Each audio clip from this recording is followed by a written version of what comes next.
और अब तमाम खबरें तफसील से। देहरादून में ओबीसी मोर्चा के 3 दिवसीय ट्रेनिंग शिविर की शुरुआत हो गई। मुख्यमंत्री धामी ने शिविर का शुभारंभ किया। इस दौरान कार्यक्रम में पूर्व मुख्यमंत्री और हरिद्वार सांसद रमेश पोखरियाल निशंक, राज्यसभा सांसद नरेश बंसल और ओबीसी मोर्चा के प्रदेश प्रभारी अध्यक्ष भी मौजूद रहे। 3 दिन तक चलने वाले इस शिविर में ओबीसी मोर्चा के राष्ट्रीय अध्यक्ष डॉक्टर के लक्ष्मण और राष्ट्रीय महामंत्री संगमलाल गुप्ता ने भी शिरकत की।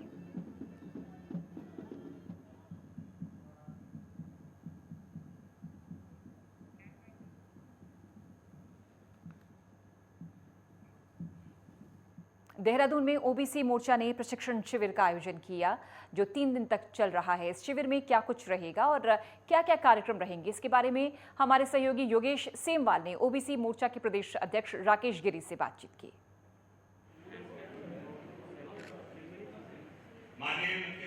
प्रदेश में ओबीसी मोर्चा ने एक कार्यशाला का आयोजन किया है और कार्यशाला में मुख्यमंत्री पुष्कर सिंह धामी भी पहुंच रहे हैं। प्रदेश प्रभारी ओबीसी मोर्चा के जो हैं वो भी पहुंचे हैं। तो हमारे साथ अभी प्रदेश अध्यक्ष हैं ओबीसी मोर्चा उत्तराखंड के राकेश गिरी जी, उनसे जानते हैं सर किस तरह का ये पूरी की पूरी जो प्रयोग जो होगा इसमें क्या कुछ रहेगा। इसमें ये 20, 21, 22 की हमारे उत्तराखंड प्रदेश की ये प्रशिक्षण शिविर है।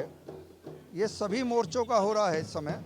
तो हमारे ओबीसी मोर्चे ने भी यहाँ पर देहरादून में रखा हुआ है और इसमें हमारे बहुत ही यशस्वी मुख्यमंत्री आदरणीय पुष्कर सिंह धामी जी, हम इसे का श्री गणेश करेंगे इस कार्यक्रम का। तो ये स्वामी रामतीर्थ आश्रम में कार्यक्रम है। तो हम सब लोग पूरे उत्तराखंड के सभी जिलाध्यक्ष, सभी जिले के महामंत्री, हमारे प्रदेश के कार्यकारिणी सदस्य और प्रदेश के पदाधिकारी सभी ओबीसी मोर्चे के इस कार्यशाला में 3 दिन तक यहीं पर ही रहने वाले हैं।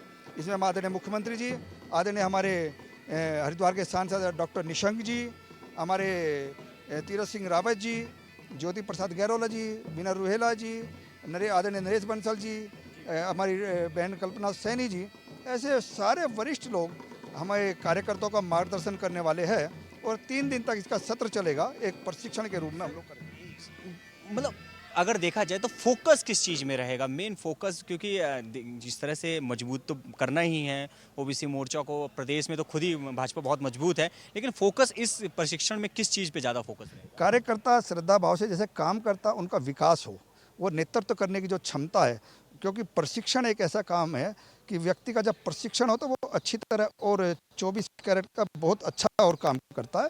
कहीं पर थोड़ा बहुत कार्यकर्ता को लगता है भी मैं यहाँ पर कमज़ोर हूँ, तो उसमें भी निपुण होता है। तो हमारे जो वरिष्ठ अधिकारी बताते हैं प्रशिक्षण के माध्यम से वो उसमें सब सीखता है, अनुशासन सीखता है। ऐसे हम लोग एक प्रदेश भर से लोग बुला रखा है आपने, जितने भी यहाँ पे आ रखे हैं कार्यकर्ता? हाँ, सब पूरे प्रदेश के जिलाध्यक्ष, जिला महामंत्री, ये हमारे सब है और प्रदेश के कार्यकारिणी सदस्य, प्रदेश पदाधिकारी सभी हमारे। राकेश गिरी जी जो कि ओबीसी मोर्चा उत्तराखंड के प्रदेश अध्यक्ष हैं, उन्होंने जिस तरह से बताया कि इस प्रशिक्षण में पूरी तरह से बड़े बड़े नेता मौजूद रहेंगे और सभी फोकस करेंगे कि किस तरह से खुद को मजबूत बनाया जाए, पार्टी को मजबूत बनाया जाए, और ये सारा फोकस इस पूरे प्रशिक्षण शिविर में किया जाएगा। मेरे सहयोगी सुनील के साथ में योगेश सेमवाल, नेटवर्क 10 देहरादून। और फिलहाल एक ब्रेक के लिए रुक रहे हैं, जल्द हाजिर होते हैं।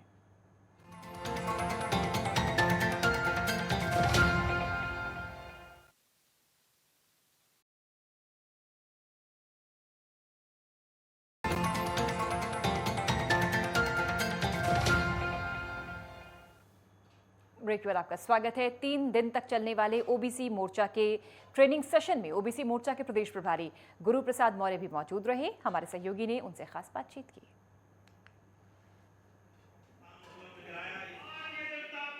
उत्तराखंड में 3 दिवसीय प्रशिक्षण शिविर जो है वो लगाया गया है ओबीसी मोर्चा का, और ओबीसी मोर्चा के प्रदेश प्रभारी यहाँ पर पहुँचे हैं। प्रयागराज से विधायक भी हैं और जिस तरह से यहाँ पर पहुँचे हैं तो उनको जिम्मा भी दिया गया है उत्तराखंड का ओबीसी मोर्चा का। सर, किस तरह से पूरा का ये प्रशिक्षण शिविर जो है उसको आयोजित किया गया है और कैसे इसको आगे बढ़ाया जाएगा? देखिए, ये पार्टी का, भारतीय जनता पार्टी का पारंपरिक कार्य है। हमेशा हमारे जो भी कार्यकर्ता पदाधिकारी होते हैं, छोटे से बड़े तक सारे लोग प्रशिक्षित हों। अब प्रशिक्षण का मतलब आप समझ ही रहे हैं, जब प्रशिक्षित होगा तो सारा सिस्टम से काम होगा। जैसा हमारा भाई पार्टी का नारा भी है, सबका साथ सबका विकास। तो प्रशिक्षित वर्कर जो है वो लगातार प्रशिक्षण लेकर के जनता में कैसे उसको काम करना है, कैसे व्यवहार करना है, लोगों से कैसे मिलना है, अपने कार्यकर्ताओं से कैसे मिलना है। तो ये सारे चीज़ प्रशिक्षण शिविर में पार्टी का उद्देश्य क्या है, पार्टी क्या करना चाहती है, सेवा नीति है, बाकी लोग राजनीति करते हैं, हमारी पार्टी सेवा नीति से काम करती है। तो उसी के तहत 3 दिवसीय यहाँ पिछड़ा वर्ग मोर्चा उत्तराखंड का प्रशिक्षण शिविर लगा हुआ है, जिसमें आज पहला दिन है। आज इसमें माननीय मुख्यमंत्री जी इसका प्रशिक्षण शिविर का उद्घाटन करेंगे। उसी कार्यक्रम में हमारे सारे कार्यकर्ता लोग तैयारी में लगे हैं, उनके स्वागत में सब लोग खड़े हैं। जब हम बात करते हैं, क्योंकि उत्तर प्रदेश में अगर देखा जाए तो उत्तर प्रदेश में तो ओबीसी मोर्चा अपने आप में बहुत मजबूत है, उत्तराखंड में भी इसी तरह से आगे बढ़ाने का जिम्मेदारी आपके कंधों पे भी है कि इसे और मजबूत करना, तो उसको लेकर क्या तैयारियां आपकी? देखिए, ओबीसी मोर्चा हमारा पहले से चल रहा है, आगे भी चलेगा। ये पार्टी की जिम्मेदारियां हैं। अभी तक और कोई था, आज हम हैं। तो भाई कुछ चीज़ यहाँ से हम सीखेंगे, अपने यहाँ ले जाएं, कुछ वहाँ हम सीखें, यहाँ ले आएँ। तो यही तो एक दूसरे से मिलजुल कर, चूँकि ये एक सांस्कृतिक मिलन है। भारतीय जनता पार्टी वैचारिक मिलन के साथ साथ सांस्कृतिक मिलन भी करती है। तो उसके तहत हम लोगों के साथ काम करेंगे और हम लोग मिलजुल कर इसको मजबूत बनाएंगे। युवाओं का फोकस भी है, आप युवाओं को भी ज़्यादा से ज़्यादा जोड़ना, आप लोग का भी फोकस होगा उस चीज़ में। भाई हमारे यहाँ तो पिछड़ा मोर्चा के साथ साथ युवा मोर्चा बना ही है। तो युवा मोर्चा, पिछड़ा मोर्चा, हमारे 6-7 मोर्चे हैं। तो उस तरह से हमारे यहाँ भी जो युवा हैं, काम करने वाले लोग, उनको हम लोग जोड़ते हैं, उनसे काम लेते हैं जी। लगातार जो है इस तरह के प्रशिक्षण जो हैं वो चलाए जाते रहे हैं भाजपा की अगर बात करें, और जिस तरह से ओबीसी प्रशिक्षण अब यहाँ पर एक कार्यशाला भी यहाँ पर की गई है, 3 दिन तक यहाँ पर सभी मौजूद रहेंगे बड़े नेता प्रदेश के। तो देखा जाएगा कि क्या कुछ जो ये कार्यशाला है, ये प्रशिक्षण शिविर है, यहाँ से निकलता है। मेरे सहयोगी सुनील के साथ में योगेश सिमोन, नेटवर्क 10 देहरादून। और बात मौसम के मिजाज की। मसूरी और आसपास के क्षेत्र में देर शाम को अचानक हुई तेज बारिश से मसूरी के पास ऐतिहासिक केम्प्टी फॉल ने रौद्र रूप धारण कर लिया। इसके बाद केम्प्टी फॉल में भगदड़ मच गई। भारी बारिश के बाद केम्प्टी फॉल के आसपास के क्षेत्र पर कई जगह भूस्खलन होने से मार्ग भी बाधित हो गया। सड़कों पर पानी का सैलाब आ गया। पानी लोगों की दुकानों में, घरों में घुस गया। लोगों को काफी नुकसान का सामना करना पड़ा। तस्वीरें मसूरी के केम्प्टी फॉल की। अचानक बहुत ज्यादा पानी आ गया, जिसकी वजह से रौद्र रूप ले लिया केम्प्टी फॉल ने और आसपास के मकानों में, दुकानों में, सड़कों पर पानी ही पानी भर गया। आज शाम को लगातार 1-2 घंटे लगातार बारिश होने के कारण केम्प्टी फॉल में जो केम्प्टी फॉल है वो काफ़ी तेज आ गया था। इसके साथ साथ यहाँ पे लैंडस्लाइड 2-3 जगह होती, जिसके कारण यहाँ पे लगभग 150 से 200 गाड़ियाँ फंस गई थी। केम्प्टी फॉल को तत्काल खाली कर। सितारगंज के प्रसिद्ध गुरुद्वारा कमेटी चुनाव के लिए उम्मीदवारों ने शनिवार को नामांकन किया। अध्यक्ष, उपाध्यक्ष, सचिव, उपसचिव, कोषाध्यक्ष, ऑडिटर, सलाहकार के पदों के लिए नामांकन किया गया। गुरुद्वारा कमेटी के कुल 7 पदों के लिए 17 लोगों ने नॉमिनेशन फाइल किया। सुरक्षा को देखते हुए भारी संख्या में पुलिस बल की तैनाती रही। चुनाव सहायक अधिकारी मलखान सिंह ने बताया कि 22 अगस्त को वोट डाले जाएंगे। उसी दिन परिणाम की भी घोषणा होगी। सितारगंज उत्तराखंड गुरुद्वारा कमेटी चुनाव के लिए नामांकन 7 पदों के लिए 17 उम्मीदवारों का नॉमिनेशन।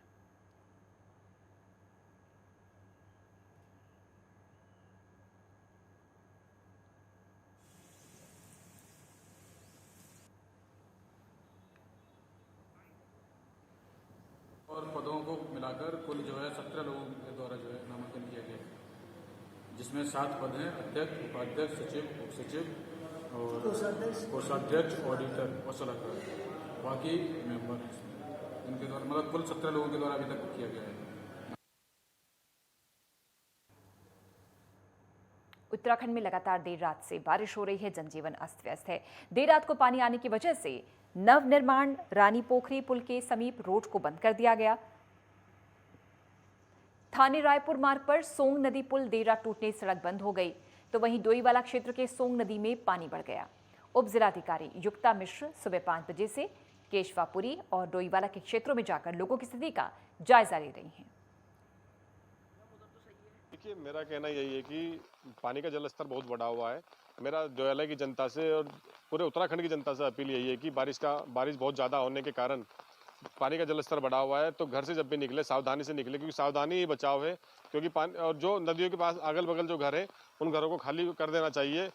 पानी कम होने के बाद भले ही वो आ जाए, पर अभी फिलहाल पानी का स्तर इतना ज़्यादा होने के कारण जान बचाना बहुत जरूरी है, इसलिए पहले जान बचाएं। उत्तराखंड में देर रात से लगातार बारिश का कहर जारी है और रात से ही झमाझम बारिश उत्तराखंड में बरस रही है।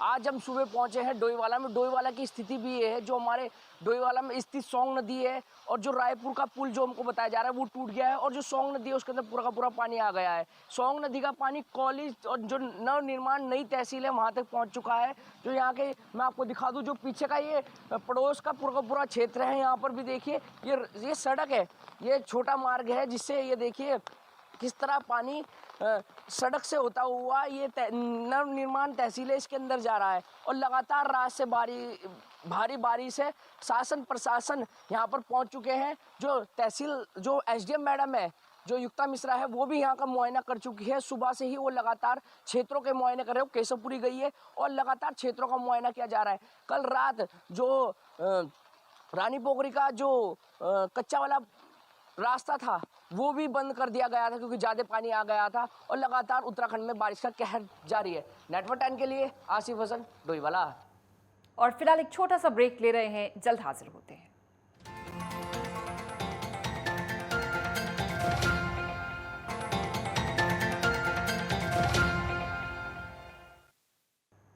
ब्रेक और आपका स्वागत। आप देख रहे हैं खबर उत्तराखंड। बीते 24 घंटे से ऋषिकेश में जबरदस्त बारिश हो रही है। कोहरा मचा दिया तेज बरसात ने। भारी बारिश के चलते गंगा नदी, चंद्रभागा नदी, सोंग नदी, बीन नदी उफान पर है। तो वहीं ऋषिकेश में गंगा खतरे के निशान से 15 सेंटीमीटर नीचे बह रही है। गंगा का जलस्तर बढ़ने से निचले इलाकों में बाढ़ का खतरा बना हुआ है। तो वहीं कुछ हिस्सों में जल भराव की स्थिति देखने को मिली है। इस कारण सड़कों पर चारों तरफ गंदगी का अंबार लग गया है। बाढ़ की संभावना को देखते हुए प्रशासन अलर्ट मोड पर है।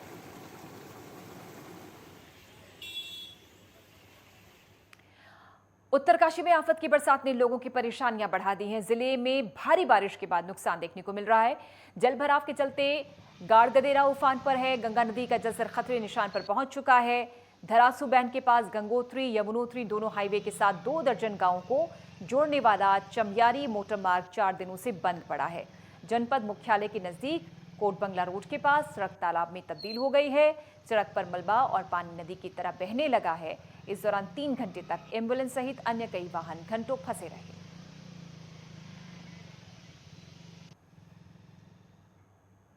मुख्यमंत्री उदयमान खिलाड़ी उन्नयन योजना का आयोजन किया गया। इसका शुभारंभ अपर जिलाधिकारी पौड़ीगिरी द्वारा हरी झंडी दिखाकर किया गया और बच्चों का मनोबल बढ़ाया गया। जिला क्रीड़ा अधिकारी गिरीश कुमार ने बताया कि 2 दिवसीय जिला स्तरीय ट्रायल शुरू हुआ है। इसमें 8 से 14 साल तक के बच्चों को सम्मिलित किया गया है। जनपद पौड़ी के 15 ब्लॉक से आए बच्चों का चयन किया जाएगा। मेरिट के आधार पर 150 बच्चों का चयन होना है।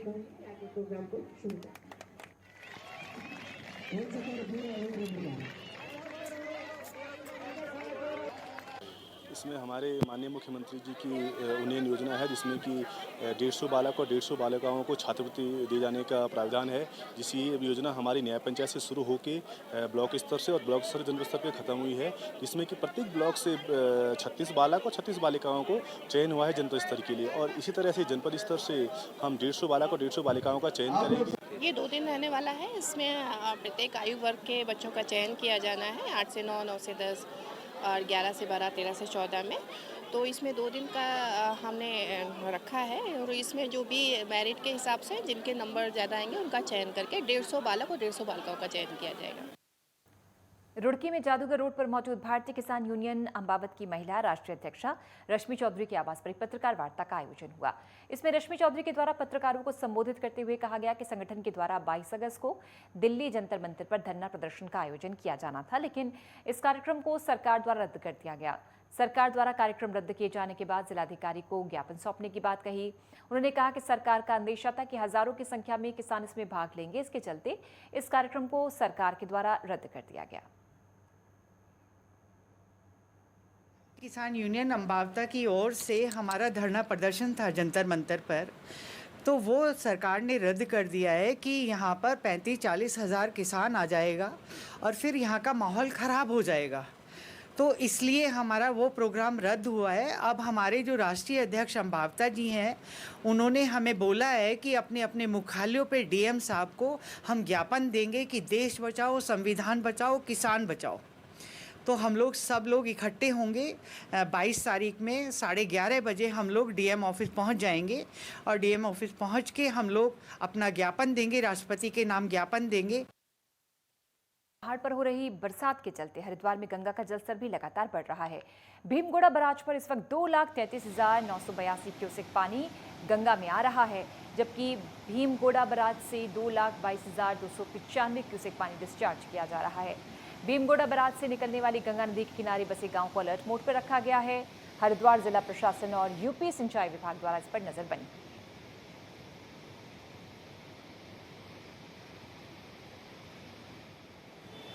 देखिए, कल शाम से हुई भारी वर्षा के कारण गंगा का जलस्तर बढ़ा था, लेकिन वो अस्थायी रूप से बढ़ा था क्योंकि पशुलोक बैराज से क्रसिंग भी की गई थी। अभी गंगा का जलस्तर 293-70-55 तक आ गया है, जो कि खतरे के निशान से 45 सेंटीमीटर नीचे चल रहा है। तो इससे नीचे किसी तरह की उसकी खतरे की कोई संभावना नहीं है। नेशनल हाईवे 94 पर पहाड़ों से भारी मात्रा में मलबा जाने के कारण ऋषिकेश गंगोत्री हाईवे पर आवागमन बंद हो गया। वाहनों की लंबी कतारें लगने से लोग जाम में फंसे हुए हैं। टिहरी जिले की बात करें तो तकरीबन 24 घंटे से लगातार बारिश हो रही है। इसमें देहरादून हरिद्वार जाने वाले यात्रियों को समस्याओं का सामना करना पड़ रहा है। हाईवे के दोनों तरफ पोकलैंड जेसीबी मशीनें लगाकर सुबह से ही मलबा हटाने का काम हो रहा है। पुलिस स्थानीय प्रशासन का कहना है कि अगर पहाड़ों से अब और अधिक मलबा न आया तो शाम तक सड़क खुल सकती है।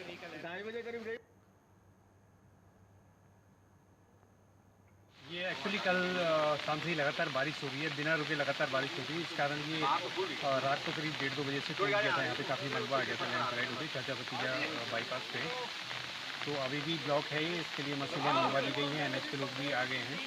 प्रयास किया जा रहा है, जितनी जल्दी संभव होता है उसको करवाने का प्रयास है। नरेंद्र नगर क्षेत्र में कल दिन से लेकर के आज रात और अब तक लगातार भारी वर्षा निरंतर जारी है। बारिश ने ऐसा कहर बरपाया कि ऋषिकेश गंगोत्री राष्ट्रीय राजमार्ग नरेंद्र नगर के कुमारखेड़ा के पास बहुत बड़ी पहाड़ी दरक करके सड़क पर आ गई है और तमाम मलबा सड़क पर पड़ गया है। दोनों तरफ वाहनों की लंबी कतारें लग गई है, जबकि NH पर काम करने वाली जो संस्थाएं हैं वो लगातार दोनों तरफ से जेसीबी लगा रखी है, लेकिन अभी तक संभावना ये व्यक्त की जा रही है कि मलबा शाम तक हट पाएगा, वो भी तब जब ऊपर से स्लाइडिंग कम होगी। मैं वाचस्पति रयाल, नेटवर्क 10, नरेंद्र नगर।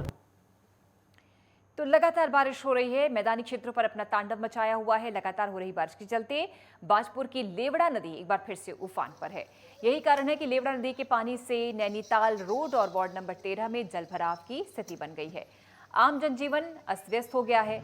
उधम सिंह नगर में देर शाम से लगातार बारिश हो रही है। पहाड़ी क्षेत्रों में भी लगातार बारिश है। नदी नाले उफान पर हैं।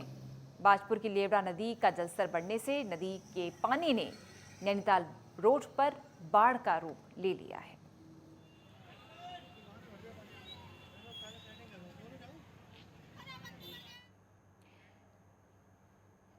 तो बीते 24 घंटे से लगातार बारिश हो रही है। इस बारिश के कारण अभी तक देहरादून में भारी नुकसान हो चुका है।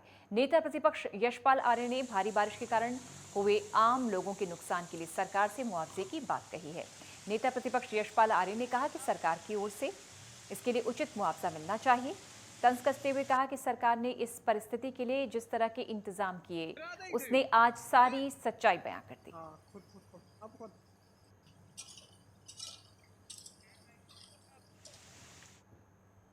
राष्ट्रीय दृष्टिहीनता नियंत्रण कार्यक्रम के अंतर्गत सूबे में 37वां राष्ट्रीय नेत्रदान पखवाड़ा मनाया जाएगा। 25 अगस्त से 8 सितंबर तक होने वाले इस नेत्रदान कार्यक्रम को लेकर लोगों को जागरूक किया जा रहा है।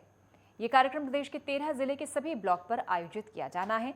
इसमें नेत्र परीक्षण, मोतियाबिंद का ऑपरेशन, मुफ्त चश्मा आदि नेत्र रोगियों को मिल सकेगा। प्रदेश के कैबिनेट मंत्री धन सिंह रावत ने कहा कि ये कार्यक्रम पिछले 5 साल से चलाया जा रहा है। इसमें हजारों नेत्र रोगियों को लाभ मिल पाता है। उन्होंने कहा कि अगले 3 साल में पीएम के मोतियाबिंद मुक्त भारत अभियान को हम सफल बनाएंगे।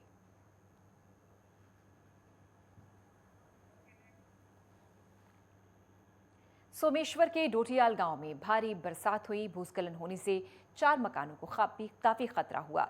4 आवासों के आंगन और सुरक्षा दीवारें ध्वस्त हो गईं। इसके चलते मकान खतरे की जद में हैं। ग्रामीणों ने शासन प्रशासन से भूस्खलन की रोकथाम करने और आर्थिक मुआवजे किए जाने की मांग की है।